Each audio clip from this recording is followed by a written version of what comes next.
Hey you all, also hi to fellow dressmakers. You're welcome to another interesting tutorial. My name is Confidence.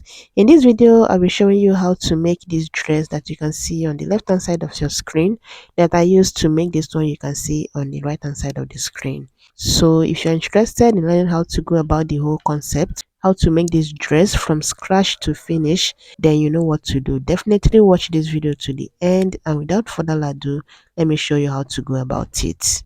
These are the fabric that I used, this floral crepe and the plain crepe fabric. The floral one, I think it's about 2.5, and then this plain one, it's not up to a yard. It's almost like a half yard. So we'll start with the pattern drafting, and we'll be starting with the front pattern. And here on my pattern paper, I have my shoulder line, I have my bust point line, I have my under bust line, and I have the waistline and also the hip line. Then you're going to make sure that what you have here on your paper is something that can contain your bust measurement or your hip measurement.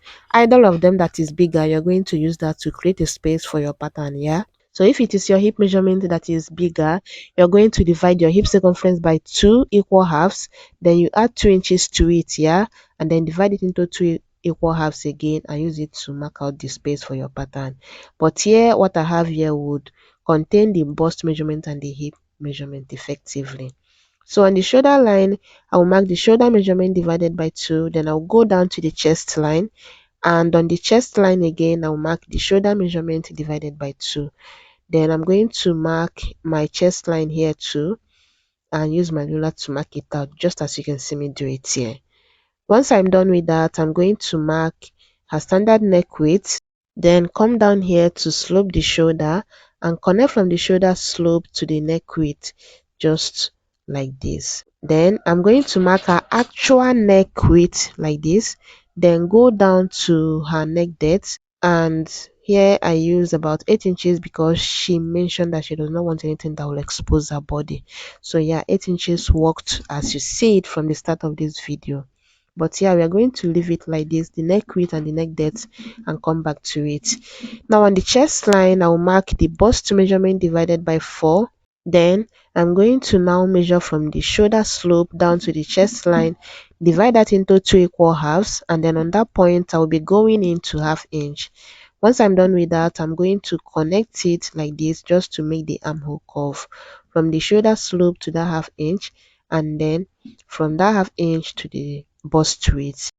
I'll come to the waistline and take the waist measurement divided by 4. There is no that intake on the waistline. Yeah, so we are just marking the actual waist measurement divided by 4. Then I'll come down to the hip line and take the hip measurement divided by 4. And then I'm going to connect from the bust measurement to the waist measurement, then down to the hip measurement, just this way. Now I'm going to be marking the bust span on the under bust line and also on the bust point line. That's the two part that you need it. I'm marking the nipple to nipple, as some people know it, and I'll connect it this way. Now, in case you want a waist dart, just extend it all the way to your waist. But for what you are going for, we'll only be working with the bust dart, and her bust dart value is about 2 inches. I will mark it from the bust point line down on the side seam line and connect it as you see me do it. But then, like I mentioned, if you want a waist dart, just mark your bust span again on the waistline and connect it like this. Then you go ahead and take your waist dart value on both sides of the line this way and use your ruler to just give it that shape. But that is not what you are going for, and of course you're going to replace it on the side seam. Your that intake value, you place it on the side seam. Yeah, so yeah, we will be transferring the bust dart to the under bust. That's the bust span line that we marked. Yeah, then from the bust point line I went up to about 3.25, and it just matches up with the 8 inches I used earlier as a neck depth. So yeah, this is a neck depth here. And then I'm going to place my curve like you see me do it here, and curve from that neck depth to the under bust or the bust span on the under bust like this. Then here I'll be coming up to about 0.75, which I do not recommend. Like, it's not bad, but for what you are trying to copy, they did not do that. But I personally like to do this for something like this. So I went up there 0.75. Now for the down part, I'm going to come down from the waistline to have 5 inches. Yeah, from the waistline I came down 5 inches, and then I'm going to mark it out like you see me do it here. Then once I'm done with that, I'm going to measure what I have here from the hip measurement all the way to the center front this way, divide that into two equal halves, and then on that point I will be going up to about 1 inch, just like this. So 1 inch this way, and then from which is like 2.5 from these 5 inches downwards to that point. Then here on the center front here, I'm going to come down to about 3 inches, and I ended up doing 2.5. Yeah, so 3 inches for now, and then I'll connect it to this other half that I have here. Yeah, this 1 inch I have here.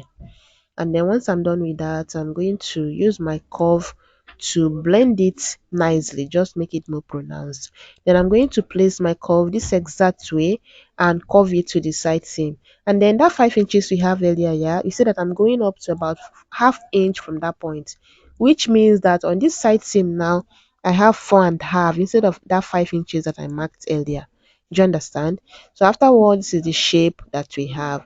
If you want, you can make it deeper, but I won't advise that you make it deeper. Just make it just as shallow as mine. Then I'll connect the neck line just this way, just a V-neck line, nothing serious. We're going to keep this aside and work on the back pattern, then come back to the front pattern.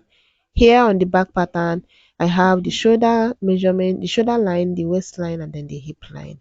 Then I also have the center back, which is where my measurement will be starting from. So from the center back, I'll come into the shoulder measurement divided by 2. Then I'll go down to the chest line, and on the chest line again I'll mark the shoulder measurement divided by 2. Then I'm going to mark the chest line again on this point, just so I have a straight line, and then use my ruler to connect them like this. Once I'm done with that, I'm going to mark the neck width, the standard neck width and her actual neck width, then come down here to the shoulder slope and connect it to the standard neck width. Do you understand? So this is looking like this. Then for the neck depth, I did about 2 inches, and then I'm going to now connect it, curve it to the actual neck width and not the standard neck width, just like we did for the front pattern anyway. Now I'm going to get the midpoint of this line from the shoulder slope to the chest line, and then once I have it, I'll mark it and leave it there for now. Then the next thing we'll be doing before we start taking the measurement is to contour the center back, and I'll be doing 0.75 here. From the center back, I'll come in on the waistline 0.75. Then I'm going to just take it all the way to the shoulder line. I think I did 1 inch for this. Yeah, 1 inch. And then I'm going to place my curve, and you see what I did here on the hip line, yeah? So I placed my curve like this and blend it into the hip line, just as you can see me do it here. Now I'm going to start from this contour line and take the bust measurement divided by 4, and then on the waistline the waist measurement divided by 4. Again, there is no that here on the back pattern, yeah, so we are not replacing any that. And then I'm going to connect the measurement from the bust measurement to the waist measurement down to the hip measurement like this. Then we are going to repeat the same thing we did for the front pattern. I'll measure what I have here, divide that into two equal halves, then come up there to about 1 inch, and then I'm going to make sure I have the same measurement there on that 1 inch, and it's looking like this. Then I'll come down here to 4.5, and when in doubt, bring back your front pattern so that you confirm that you are doing what you're supposed to do. So as you can see, we have 4.5 here, and we are going to repeat the same thing so that they will align, yeah. And then here on the center back, instead of doing the 3 inches I did on the front pattern, I'm doing 4 inches. Yeah, this is the back part. Then I'm going to place my curve like this and curve it to this 1 inch I came up here, and then I'm going to curve from that point to the 4.5 I have on the side seam, and this is what it's looking like. Now I'm going to just start from, just follow the center back contour line and add my zipper allowance of 1 inch, and then while connecting I'm also going to place my curve the exact way I placed it earlier to contour the center back. Do you understand? So I'm doing about 1 inch zipper allowance, and like I said, I'm going to use a straight ruler to connect this part from the waistline upwards. Then from this waistline downwards, I'll be placing my curve this exact way, and this is what it's looking like. We are pretty much done. I'm going to just cover the armhole, then we go ahead and cut out this pattern, because yeah, there is really nothing serious about it. So now I'm going to cut it out, and after cutting the back pattern, I will show you how to go about the front pattern. So far you can see that this dress is so easy to go about if you just follow this method that I shared. I'll keep this back pattern aside. Then for the front, I'm going to cut out the neckline, the shoulder slope, the armhole curve, and then coming here, I'm going to cut it like you see me do it. Slash this bust span all the way to the bust point line, then close the bust dart like you see me do it here. I'm going to fold and then place it on the bust point line, then use my water glue to close it permanently like you see me do it. Then I'm going to blend in the side seam line, just blend it in, and then you're going to cut the rest of the pattern out, which is just very simple like you can see me do it here.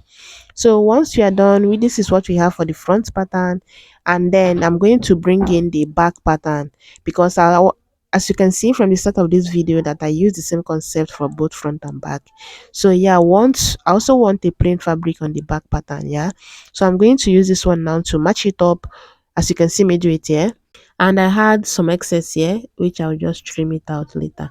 Then I'm going to match it up also from the waistline upwards and mark where it stops, just using the front pattern to trace the back. So I have it here now, and I'm going to place my curve like this and curve it out to the center back, and you can see that it's not the same measurement. I tried to make it deeper on the center back. So this part now we'll be cutting it out on the plain fabric. Then this one, the floral fabric, that's what I'll be using for the part. And then of course I'm going to cut it out so that we go ahead and transfer it effectively to the fashion fabric. This one here too, the plain fabric, and then you're cutting this one on fold. Yeah, you are cutting this on fold. Then this one you are cutting two of it because of the center back, the zipper there. And then this one, which is like the yoke, you are cutting two of it, yeah, on your floral fabric. Then for this other top part, the front part here, there is no way you can cut this on fold because of the concept here. So yeah, you're cutting two pieces of these two. So you go ahead and transfer all of this your fabric, add the necessary allowance, and in the next video we'll put all of this together to make the fine dress. I hope I see you in my next one. Bye.